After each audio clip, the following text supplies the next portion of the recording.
Molly Bloom walked into her kitchen, naked and sweaty. Humming happily to herself, she took a bottle of water out of the refrigerator, opened it, and began to drink. Soon, her husband, Leo, also naked and sweaty, followed her. He put his arms around her waist, brought his nose close to her cheek, and began to enjoy the pleasant vibrations that traveled from her buzzing mouth to his sticky face. Molly had never noticed it, but she always unconsciously hummed the 30th movement of Bach's Goldberg Variations after a satisfying session between the sheets. Indeed, she continued to hum it long after the physical euphoria had subsided. Molly was obsessed with Bach. She listened to it non-stop almost anywhere she could, at home, in the car, or at the office. As a young girl, she had spent 10 years studying piano. There was still an old piano in her parents' house on which she had practiced playing the Well-Tempered Clavier and the Goldberg Variations, but since she had gotten married, she had had to settle for listening only. There was no room for a piano in their small apartment. Her lifelong dream was to have a house big enough to fit a piano in it. Leo didn't share her passion for late Baroque music. He was more into rock and metal, and he kept his headphones on, enjoying AC/DC and Led Zeppelin. However, he cherished her post-coital purr and her enthusiasm as she explained to him the story behind each variation. He knew, for example, that the song was based on a famous German children's song. She also explained to him that Bach himself considered it one of the pinnacles of his achievement and immortalized it in his only well-known confirmed portrait of him holding a sheet of sheet music from the famous opening aria. Leo never admitted it, but thanks to Molly, he came to love many of the genius's keyboard works. "Do you know how much I love you?" he asked his loving wife, snuggling his nose into her neck. "Yes, you just showed it to me for over 2 hours," she giggled. "No, really, how come I have the most beautiful, sexy, intelligent, and devoted woman in the world?" She cringed a little, turned to him, smiling, wrapped her arms around his neck and said, "I'm asking myself the same question about you, handsome." Then she released herself from his grip, grabbed his palm, and pulled him with her. "Let's go take a shower. I need someone to soap my back." "Just your back?" he asked playfully. "Maybe I can find another use for you." She winked at him and headed for the bathroom, humming her favorite tune again. Later that night, Molly and Leo were sitting in their small living room watching the Italian Netflix series Fidelity. Suddenly, Leo heard his wife sobbing softly, so he grabbed the remote and stopped the broadcast. "What's wrong, honey?" he asked her with concern in his voice. "It's so sad," she whimpered. "They've only drifted apart because of a misunderstanding, even though they love each other." Well, it wasn't exactly a misunderstanding. He kind of cheated on her mentally, and she cheated on him physically. They're both to blame for the dissolution of their marriage. "But it could have been avoided," she exclaimed passionately. "I don't see how. Once she crosses the red line of physical betrayal, there's no turning back," he said firmly. "How can you be so cruel? We're all flesh and blood. Even if she was wrong for a short time, he acted irrationally and in cold blood." Leo eyed her suspiciously and said, "I'm amazed at you. There may be people who are willing to share the love of their life with others, but they do it openly and with the consent of their spouse. They don't plot behind their back. At least I am not one of them. I will never put up with getting sloppy seconds. Just thinking about it makes me sick, not to mention the risk of sexually transmitted diseases and the living nightmare of raising someone else's bastard. I would never waste the rest of my life living with someone who is an unworthy, untrustworthy, subversive bastard." Molly's eyes widened like saucers as she suddenly jumped up from the couch and ran into the bedroom. Leo stared at her in confusion for a while and then went back to watching the mini-series, which he found very interesting. Asterisk, asterisk, asterisk, asterisk, asterisk, asterisk. It was about 3 p.m. the next day when Leo received a strange phone call from his old friend Bob while at work. "Hey, Leo, how are you doing?" "Hey, Bob, how are you doing? Everything okay?" "Yeah. Listen, does your wife still drive that ugly green Mini Cooper, or did you sell it?" "She still drives it. Why do you ask?"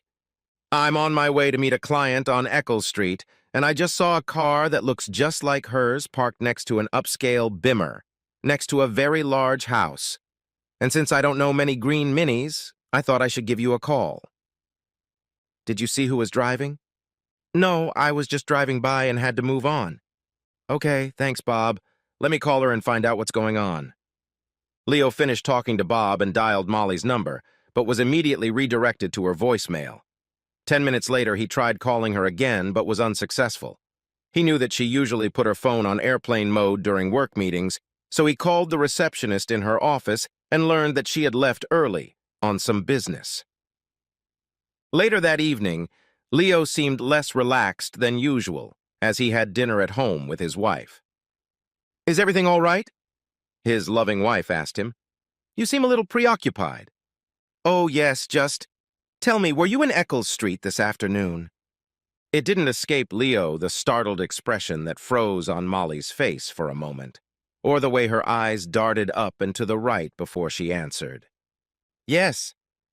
Why do you ask? Bob happened to be driving by in the neighborhood and noticed your car when you had just parked there. Oh, yeah. My boss's wife had to leave the house on short notice, and he asked me to babysit his young daughter for a couple hours while I was still getting paid, of course. Couldn't he have done it himself? He had a very important meeting that day that he couldn't miss. Why not ask one of the secretaries? They're all new, and I don't think he trusts them enough. After a pause of a few seconds, Molly continued. Oh, you should see their huge living room and the gorgeous Steinway grand piano in the center. I loved playing on it so much. I wish that one day we too could afford the luxury of having such an instrument. Maybe someday we will, he said grimly. Later that night, as they lay on their bed, back to back, both were absorbed in deep thought. Molly thought she should meet with her boss sometime next week for a thorough conversation to see how they could disentangle themselves from the unwanted tangle they had created without burning bridges. Their married life hung in the balance. She had gotten 2 promotions in the last 6 months and owed her boss a lot for the advancement and support he was giving her. But things were spiraling out of control. It all started when her boss walked into her office one day and heard piano music playing in the background. He asked her if she could play too, or if she was just listening. She replied that she actually played quite well and was close to choosing a career in music. She told him that she hadn't had the opportunity to play in recent years, and that she really missed it. He invited her to come over to his house sometime to play his fancy grand piano, redeeming his unused piano. One Monday afternoon, he stopped by her office on his way home, told her he was leaving early, and invited her to follow him and play at his house for a few hours. It made sense to her at the time when he explained to her that his wife takes their daughter to the tennis club on Mondays and Thursdays so that no one would interfere with her playing. She told herself that playing one of the most prestigious pianos in the world was an opportunity she couldn't pass up, so she accepted his invitation. She hadn't played for 20 minutes when he showed up with a bottle of wine, 2 glasses, and a wide smile on his face.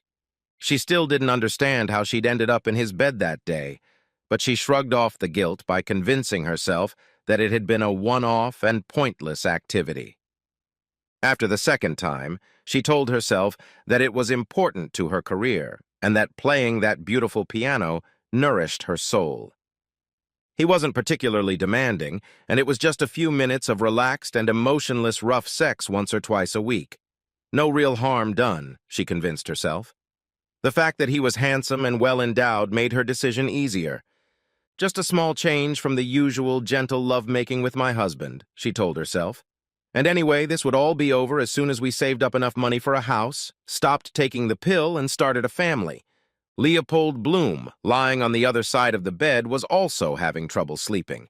Serious doubts were troubling his mind. He had been happily married for the last 3 years. He knew for a fact that Molly was happy too, but now an ominous premonition gripped him.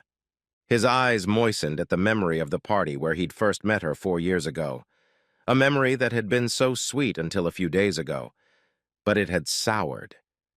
He hadn't mentioned to his wife that the receptionist at her workplace hadn't mentioned a babysitter, but rather errands.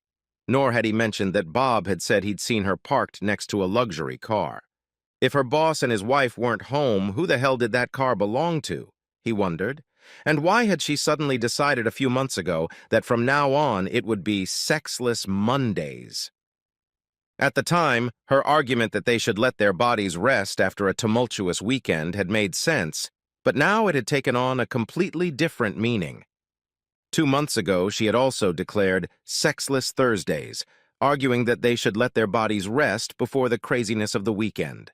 5 days a week had been more than enough for him, but now he had serious doubts about her motives. Deep into the night, he decided that he would not have sex with his wife until all his doubts were completely removed. Over the next few days, things seemed to return to normal in the Bloom family home. Although Leo gently rejected his wife's nightly advances, citing fatigue, he gave her no real reason to suspect anything was wrong. It was 3:30 p.m. on Thursday when Leo informed his manager that he needed to leave early. 20 minutes later, he was on Eccles Street. It didn't take him long to find Molly's brightly painted car parked next to a brand-new off-road BMW next to a huge house in an upscale neighborhood. He parked his car on the street, headed straight for the front door, and was about to ring the bell when his heart stopped beating. Through the thick wooden door came the thunderous sounds of a piano that filled the space around him and shattered his heart. He immediately recognized the sounds of the glorious German children's song that had just become infamous. He turned around, got back into his car, and drove off. When Molly returned home late at night in high spirits, she heard a marvelous sound coming from her apartment. The familiar sounds harmonized perfectly with what she had just hummed. "This is going to be a wonderful evening," she thought. Opening the door, she immediately called out, "Baby, I'm home," and was surprised when no one answered. She started looking for Leo in all the rooms of the apartment, but he wasn't there. Maybe he went out to buy something for dinner, she thought. She was very anxious after her favorite variation that came from the home stereo. The music ended and immediately started playing again, as if the stereo was set to cycle. She was looking for the remote control to check the system's settings when a glint on the buffet countertop caught her eye. As she stepped closer, she saw a wedding ring placed on a small, handwritten note.